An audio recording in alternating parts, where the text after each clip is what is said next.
Hello every one, എല്ലാവർക്കും നമസ്കാരം. ഇന്ന് നമ്മൾ ചെയ്യാൻ പോകുന്ന ഒരു മലയാളം മൂവിയുടെ റിവ്യൂ ആണ്. മൂവിയുടെ പേരാണ് ലോക. ചാപ്റ്റർ 1 ചന്ദ്ര എന്നാണ് മൂവിയുടെ പടത്തിൻ്റെ പേര്. മൂവിയുടെ പേര്. Film stars Kalyani Priyadarshan along with a bunch of seasoned Malayalam actors and is produced by നമ്മുടെ ദുൽഖർ സൽമാൻ്റെ സ്വന്തം വേഫെയറർ മൂവി. ഇത് കേട്ടപ്പോൾ തന്നെ മൂവിയുടെ എക്സ്പെക്റ്റേഷൻസ് ഭയങ്കര സ്കൈ ഹൈ ആയിരുന്നു. ആക്ച്വലി ഈ പടത്തിൻ്റെ ട്രെയിലർ കണ്ടപ്പോഴും സംതിങ് വളരെ ഡിഫറെൻ്റ് ആയിട്ട് ഇതുവരെ ചെയ്തതിൽ നിന്ന് എക്സ്പെരിമെൻ്റലായിട്ട് നമ്മൾ മലയാളം പടം എപ്പോഴും ചെയ്യുന്നതാണ്. അപ്പോൾ അതിൽ നിന്നൊന്ന് വ്യത്യസ്തമായിട്ട് എന്തോ ഒരു പുതിയ സാധനമാണെന്ന് മനസ്സിലായിരുന്നു. And after yesterday watching the movie, അടിപൊളിയാണ് പടം. നല്ലൊരു ഫ്ലോ ഉണ്ട്. പടം നല്ല ഫസ്റ്റ് ഹാഫ് നല്ല എൻ്റർടൈനിങ് ആണ്, സെക്കൻഡ് ഹാഫും എൻ്റർടൈനിങ് ആണ്. ആൻഡ് ഈ എൻ്റർടൈൻമെൻറ്റിൻ്റെ ഭാഗമായിട്ട് ഇവരൊരു ഈ ഒരു ക്യാരക്ടർ ബേസിക്കലി ഒരു സ്പോയിലർ അലേർട്ട് ആയിരുന്നു. സ്പോയിലേഴ്സ് ഉണ്ട് ഈ റിവ്യൂവിൽ. So in case you haven't watch the movie, please go to the theatres, watch it and then come back to this video. So തുടരാണ്. മൂവിയിൽ മേജറായിട്ട് the story line plays around the fact that ഒരു കേരളത്തിലെ ഒരു mythical ആയിട്ടുള്ള ഒരു ക്യാരക്ടറിനെ എടുത്തിട്ട് ആ മിത്തിക്കൽ ക്യാരക്ടേഴ്സിൻ്റെ ഒരു ഡിഫറെൻറ്റ് വേർഷൻ, ഒരു meta human or super human version, and they are all living among us still എന്നുള്ളൊരിതാണ്. ഈ ഒരു യൂണിവേഴ്സാണ് അവർ ക്രിയേറ്റ് ചെയ്യുന്നത്. അപ്പോൾ ഈ ഒരു മിത്തിക്കൽ ക്യാരക്ടേഴ്സിൻ്റെ ഒക്കെ ബേസിക് ഫൗണ്ടേഷൻ വരുന്നത് നമ്മുടെ ഐതിഹ്യമാല അങ്ങനത്തെ കഥകളിൽ നിന്നൊക്കെ തന്നെയാണ്. അപ്പോൾ ബേസിക്കലി ഇപ്പോൾ തോറ് പറയുന്ന പോലെ, ഇപ്പോൾ തോറിന് നോർഡിക് മിത്സും ഗ്രീക്ക് മിത്തോളജി എന്നൊക്കെ പറയുന്ന പോലെ തന്നെ നമ്മുടെ കേരളത്തിലെ ഐതിഹ്യമാലകളിൽ നിന്നും അങ്ങനത്തെ പുസ്തകങ്ങളിൽ നിന്നൊക്കെ കുറേ ക്യാരക്ടേഴ്സിനെ എടുത്തിട്ട് അവർക്കൊരു സൂപ്പർ ഹീറോ ഭാവം കൊടുക്കുകയാണ് ഇപ്പോൾ ഡയറക്ടറും ഈ ഒരു പ്രൊഡക്ഷൻ ടീമും ചെയ്യുന്നത്. ആൻഡ് ഐ ഫീൽ എക്സൈറ്റഡ് ആണ്. കൊള്ളാം, എനിക്കിഷ്ടപ്പെട്ടു ഈ പരിപാടി. ആദ്യമായിട്ടാണ് നമ്മളിങ്ങനെ ഒരു സാധനം കാണുന്നത്. ആൻഡ് അതിൻ്റെ ഒരു definite excitement through out the മൂവിയിൽ അവർക്ക് മെയിൻറ്റെയിൻ ചെയ്യാൻ പറ്റിയിട്ടുണ്ട്. ആൻഡ് ഞാനൊരു മിന്നൽ മുരളി എക്സ്പെക്റ്റേഷനിലാണ് ബേസിക്കലി തിയേറ്ററിൽ പോയത്. കാരണം എന്താണെന്ന് വെച്ച് കഴിഞ്ഞാൽ എഗെയിൻ കുറച്ചുകൂടെ ഗ്രൗണ്ടഡ് ആയിട്ടുള്ള കേരളത്തിൽ നിന്നുള്ള ഒരു സൂപ്പർ ഹീറോ മൂവി എന്ന് പറയുമ്പോൾ നമ്മുടെ മനസ്സിൽ ആദ്യം വരുന്നത് ആ മിന്നൽ മുരളിയിലെ ക്യാരക്ടറും ആളുടെ ഒരു വില്ലനും ആ സൂപ്പർ വില്ലൻ ക്യാരക്ടറും അതൊക്കെയാണ്. സോ അതുപോലെ തന്നെ ഐ ഫീൽ ഭയങ്കര ജസ്റ്റിസ് ചെയ്യുന്നുണ്ട് ആ സൂപ്പർ ഹീറോ ജാൻറയ്ക്ക് മൂവി. പ്ലസ് ആ മൂവി ഒരു സ്റ്റാൻഡ് അലോൺ മൂവി ആയിരുന്നെങ്കിൽ ഒരു വലിയ യൂണിവേഴ്സ് ബിൽഡ് ചെയ്യാന്നുള്ള ഒരു ഐഡിയോളജിയോട് കൂടെ തന്നെയാണ് ഈ മൂവിയുടെ ഫസ്റ്റ് പാർട്ട് അവർ എടുത്തത്. ആൻഡ് ഒരുപാട് cameos of existing leading Malayalam actors through out the movie ഉണ്ട്. ആൻഡ് ഈ ഓരോ ക്യാരക്ടേഴ്സിൻ്റെയും ആർക്ക് നമ്മൾ ഇൻ കമ്മിങ് മൂവീസ് കാണും എന്നുള്ളത് തന്നെയാണ് ഈ ഒരു മേജർ എക്സൈറ്റ്മെൻറ്റിൻ്റെ ഭാഗമായിട്ട് എനിക്കുള്ളത്. പിന്നെ കുറച്ച് ബേസിക് പാരലൽസ് എനിക്ക് തോന്നിയതെന്ന് വെച്ച് കഴിഞ്ഞാൽ നമ്മുടെ മാർവലിൻ്റെ മോർബിയസ് ഉണ്ട് സ്റ്റാറിങ് ജെറഡ് ലെറ്റോ. അത് ഇതുപോലെ ഒരു വാമ്പയർ സൂപ്പർ ഹീറോ ജാൻറയാണ്. അതിലോട് ഒരുപാട് പാരലൽസ് എനിക്ക് തോന്നി. അതുപോലെ തന്നെ ബേസിക്കലി ചന്ദ്ര ഒരു സ്വീറ്റ് സ്റ്റാറാണ്. ഒരു സൂപ്പർ ഹ്യൂമൻ സ്ട്രെങ്ത് ഉണ്ട്, പറക്കാൻ പറ്റും. ഇത് മൂന്നുമാണ് ബേസിക്കലി അവരുടെ സൂപ്പർ പവേഴ്സ് ആയിട്ടുള്ളത്. ആൻഡ് ഈ ചന്ദ്രയ്ക്ക് ഐ തിങ്ക് ആ ചന്ദ്രയുടെ ഇൻട്രൊഡക്ഷൻസ് സീനിൽ ഈ സ്പീഡ് സ്റ്റാർ ആയതുകൊണ്ട് തന്നെ സ്പീഡ് ട്രെയിൽസ് കാണിക്കാനായിട്ട്, അതായത് ആ സ്പീഡിൽ ഓടുമ്പോൾ ആ ഒരു സ്പീഡ് നമുക്ക് ഫീൽ ചെയ്യിക്കാനായിട്ട് പ്രേക്ഷകരിലേക്ക് എത്തിക്കാൻ വേണ്ടിയിട്ട് തന്നെ കുറച്ച് റെഡ് സ്ട്രീക്കിങ് അങ്ങനത്തെ കുറേ പരിപാടികളൊക്കെ യൂസ് ചെയ്തിട്ടുണ്ട്.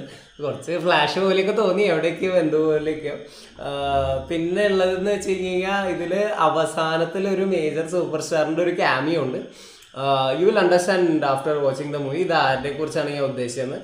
ആൾക്ക് ഇതുപോലെ നമ്മുടെ മാർവൽ അവഞ്ചേഴ്സ് എൻഡ് ഗെയിമിലെ റോണിൻ ഉണ്ട്, അതായത് ഹോക്കയുടെ വേറൊരു ഒരു ക്യാരക്ടറിൻ്റെ ഒരു ഭാഗമാണ്. ആളുടെ കോസ്റ്റ്യൂമിൽ നമ്മുടെ റയൻ റൊണാൾഡ്സിൻ്റെ എക്സ്മെൻ വൂൾവറീൻസ് ഒറിജിനലിലെ എലിവേറ്റർ സീനിലെ ഒരു ഷോർട്ട് ഫൈറ്റും ഉണ്ട്. ഇതാണ് നമ്മുടെ അവസാനം കണ്ട ഒരു super hero cameo. I think അതൊരു ഇച്ചിരി ക്ലീഷ ആയിട്ട് എനിക്ക് തോന്നി. കാരണം എന്ന് വെച്ച് കഴിഞ്ഞാൽ ഒരു ഇച്ചിരി കോപ്പിയുടെ പോലെ തോന്നി. കാരണം എന്ന് വെച്ച് കഴിഞ്ഞാൽ റയൻ റൊണാൾഡ്സ് അടിപൊളിയായിട്ട് അന്ന് ചെയ്തു വെച്ചിട്ടുള്ള ഒരു സീനാണ് എക്സ്മെൻ ഒറിജിൻസ്. എൻ്റെ എപ്പോഴും ഒരു ഫേവറേറ്റ് സീനാണ് X Men Origins elevator scene Ryan Reynolds എന്ന് യൂട്യൂബിൽ പോയി നോക്കി കഴിഞ്ഞാൽ കാണാത്തവർക്ക് കാണാം. പിന്നെ അതുപോലെ തന്നെ ഒരുപാട് ഈസ്റ്റർ എഗ്സ് ആണ് ഈ മൂവി നിറച്ച് അവർ ഇട്ടിട്ടുള്ളത്.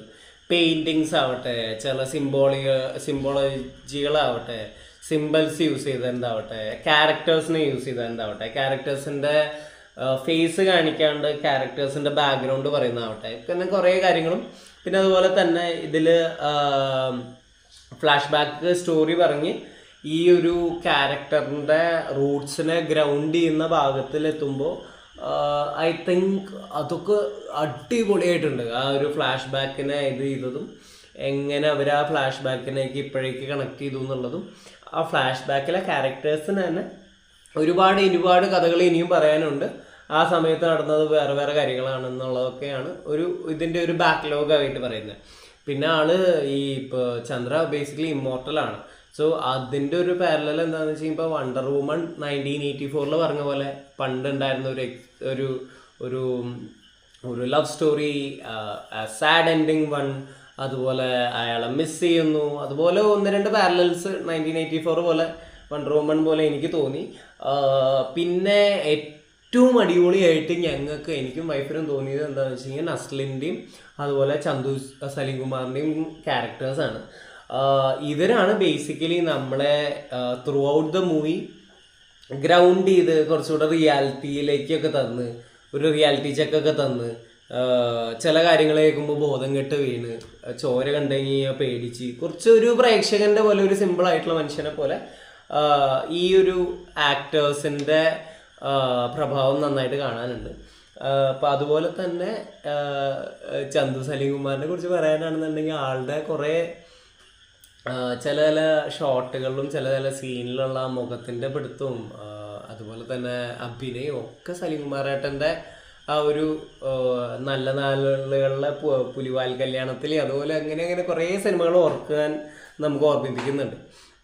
അതുപോലെ തന്നെ പിന്നെ എടുത്തു പറയേണ്ട വിജയരാഘവൻ, അങ്ങനെ 1-2 സൂപ്പർ ക്യാരക്ടേഴ്സൊക്കെ ഓൾറെഡി പറയാനില്ല. അടിപൊളി മികച്ച പ്രകടനം തന്നെയായിരുന്നു.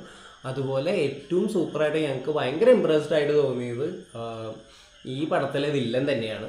സോ ഏതൊരു സൂപ്പർ ഹീറോ മൂവിക്കും അതിൻ്റെ ഒരു കംപ്ലീറ്റ്നെസ്സിലേക്ക് അത് എത്തണം എന്നുണ്ടെങ്കിൽ എനിക്കെപ്പോഴും തോന്നാറുണ്ട് ദ സൂപ്പർ വില്ലൻ അതിന് ഈക്വലി ഇമ്പോർട്ടൻസ് കൊടുക്കുന്ന ഒരു ക്യാരക്ടറാണ്. സൂപ്പർ വില്ലൻ സൂപ്പർ അല്ലെങ്കിൽ പടം ഒരു ഗുമ്പുണ്ടാവില്ല എന്നാണ് എനിക്ക് തോന്നാറ്. സോ അതുപോലെ തന്നെ ഈ വില്ലൻ്റെ പേര് നാച്ചിയപ്പ എന്നാണ്. ആളൊരു ബേസിക് തമിഴിയൻ എന്ന ബാംഗ്ലൂർ സെറ്റിങ്ങിലുള്ള ഒരു അർബൻ പോലീസ് SI ആണെന്ന് തോന്നുന്നുണ്ട്. ആൻഡ് ആളുടെ ക്യാരക്ടേഴ്സ് അടിപൊളി, ഒരു രക്ഷയില്ല. കാരണം എന്താ വെച്ച് കഴിഞ്ഞാൽ ആള് കൊണ്ടുവരുന്ന എനർജിയും പവറും ആളുടെ പെർസ്പെക്റ്റീവിൽ വരുന്ന ഇവല്യൂഷനും ആളുടെ ഇമോഷണൽ ഇവല്യൂഷനും അതൊക്കെ വളരെ വളരെ അടിപൊളിയാണ്.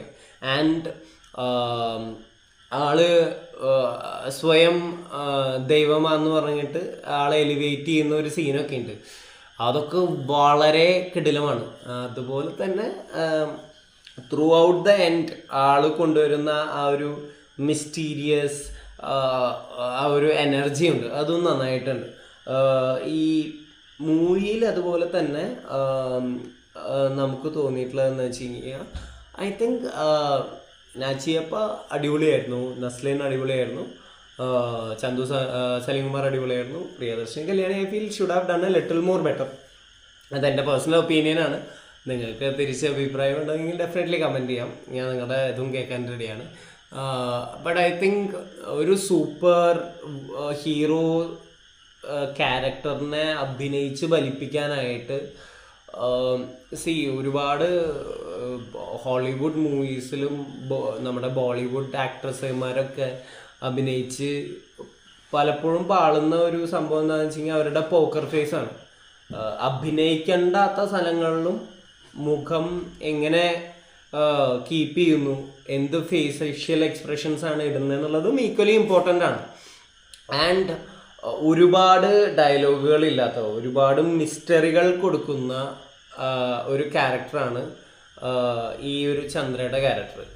ആൻഡ് ഈ ഒരു മൂവിയിലെ ഏറ്റവും വലിയ ഹുക്കും ഞങ്ങളെ അപേക്ഷിച്ചിടത്തോളം ചന്ദ്രയുടെ ബാക്ക് സ്റ്റോറിയാണ്. ചന്ദ്ര ആരാണ് എന്നുള്ളത് തന്നെയാണ് ഈ മൂവിയുടെ മേജർ ഹുക്കായിട്ട് ഇരിക്കുന്നത്. പിന്നെ ചന്ദ്രയുടെ ഫ്രണ്ട്സ് ആരാണ്, Chandra's part of A society, അങ്ങനെയുള്ളൊരു മൂവി യൂണിവേഴ്സ് ബിൽഡിങ്ങിലേക്ക് ഈ മൂവി അങ്ങ് എലിവേറ്റ് ചെയ്ത് കൊണ്ടുപോകുന്നുണ്ട്. സോ ഒരു സീക്രട്ട് സൊസൈറ്റി ഉണ്ട്. ആ സീക്രട്ട് സൊസൈറ്റിയിലെ ആൾക്കാരാണ് ഇവരൊക്കെ. ബേസിക്കലി കേരള മിത്തോളജിയിൽ ഗ്രൗണ്ടഡ് ആയിട്ടുള്ള ഈ സൂപ്പർ ഹീറോസിൻ്റെ സൊസൈറ്റി ഉണ്ട്.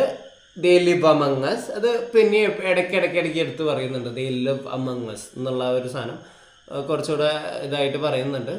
ആൻഡ് പിന്നെ പറയുന്നത് എന്താണെന്ന് വെച്ച് കഴിഞ്ഞാൽ ഇവരുടെ ഈ സൊസൈറ്റിക്ക് ഒരു ലീഡർ ഉണ്ട്, ആളെയും കാണിക്കുന്നില്ല. സോ ഇങ്ങനത്തെ കുറച്ച് അഗെയിൻ പറഞ്ഞ പോലെ ഫസ്റ്റ് ഹാഫിലുള്ള കുറച്ച് ക്യാമിയോസ്, ഈ ഒരാളെ കാണിക്കാത്തത്, ഇതൊക്കെയാണ് ഫ്യൂച്ചർ മിസ്റ്ററി. ഇനിയുള്ളൊരു ഫ്യൂച്ചർ മൂവിയിലേക്കുള്ള നമുക്കൊരു ക്യൂസ് പോലെ നമ്മളെ എക്സൈറ്റഡ് ആയിട്ട് ഈ ചന്ദ്ര എന്ന് പറയുന്ന മൂവി എൻഡ് ചെയ്യുമ്പോഴും നമ്മൾ എക്സൈറ്റഡ് ആയിട്ട് ഇറങ്ങുന്നത്. And obviously super star cameos of Malayalam നമ്മളെ ഒട്ടും ഡിസപ്പോയിൻറ്റ് ചെയ്തില്ല. ആ ക്യാരക്ടേഴ്സിനും അതിൻ്റെതായിട്ടുള്ള ഇമ്പോർട്ടൻസ് ഉണ്ട്. ഐ ജസ്റ്റ് ബിലീവ് ലൈക്ക് ഇനിയുള്ള വരുന്ന മൂവീസിൽ ഇതുപോലെ നല്ല ഡെപ്ത് കൊടുത്തിട്ട് ഇവരുടെ ഓരോരുത്തരുടെയും സ്റ്റോറി പറഞ്ഞ് വലിപ്പിച്ച് മേ ബി ഇന്ന ഫൈനൽ ഈ അവഞ്ചേഴ്സ് എൻഡ് ഗെയിം പോലുള്ള ഒരു പരിപാടിയിലേക്ക് ഇത് എത്തിത്തീരുന്നു നമുക്ക് വിശ്വസിക്കാം. ആ ഒരു വിശ്വാസത്തോട് കൂടിയിട്ടാണ് നമ്മളെല്ലാവരും മൂവി കണ്ട് ഇറങ്ങിപ്പോരുന്നത്. പക്ഷേ സംഭവം കൊള്ളാം, ഞങ്ങൾക്ക് ഇഷ്ടപ്പെട്ടു. ഐ തിങ്ക് ഇതൊരു നല്ലൊരു ടേക്കായിരുന്നു ലോക ചാപ്റ്റർ 1. ഈ ലെറ്റ്സ് സീ ഇനിയുള്ള പാർട്സ് എങ്ങനെ വരുമെന്ന് നമുക്കറിയില്ല. ഐ തിങ്ക് ഇനിയുള്ള സിനിമകളും ഇതുപോലെ തന്നെ മികവുറ്റതായിരിക്കും. So all excited for the next parts of the movie and the franchisee to come. That's all. Signing off. Akhil C and Maxi ഇവിടെ ഉണ്ട്. മാക്സി നല്ല വിശന്നിരിക്കുകയാണ്, കഴിക്കാനുള്ള പരിപാടിയിലാണ്. സോ അവനില്ല. നമുക്ക് അടുത്തൊരു വീഡിയോയിൽ മാക്സിനെ കൊണ്ടുവരാം. അതുവരെയ്ക്കും സൈനിങ് ഓഫ്. നിങ്ങളുടെ എല്ലാവരുടെയും കമൻസും ലൈക്കൊക്കെ പോരട്ടെ. അതിൻ്റെ റിവ്യൂ ഇഷ്ടപ്പെട്ടെന്ന് വിചാരിക്കുന്നു. ഇഷ്ടപ്പെട്ടില്ലെങ്കിലും ഇഷ്ടപ്പെട്ടാലും എന്തായാലും വന്നിട്ട് കമൻറ്റ് ചെയ്യുക. ഇതൊരു ഫസ്റ്റ് വീഡിയോ ആണ്. സോ ചില പോരായ്മകളുണ്ട്. എന്തായാലും ഞങ്ങളോട് ഡയറക്റ്റ്ലി പറയുക കമൻറ്റ് സെക്ഷനിൽ വന്നിട്ട്. ഞങ്ങളത് ശരിയാക്കുന്നതായിരിക്കും. നിങ്ങളുടെ സപ്പോർട്ട് പ്രതീക്ഷിക്കുന്നു. സോ സബ്സ്ക്രൈബ് ചെയ്യുക മറക്കാണ്ട്. ലൈക്ക് ബട്ടൻ്റെ അടുത്തുള്ള ആ അലാറും സാധനവും അടിക്കുക. സോ ഒരു വീഡിയോവും മിസ് ചെയ്യാണ്ട് നമുക്ക് പോവാം. സോ അതാണ് ഇന്നത്തെ റിവ്യൂ. അടുത്ത വീഡിയോ വരേക്കും നമുക്ക് ടാറ്റ, പീസ് ഔട്ട്.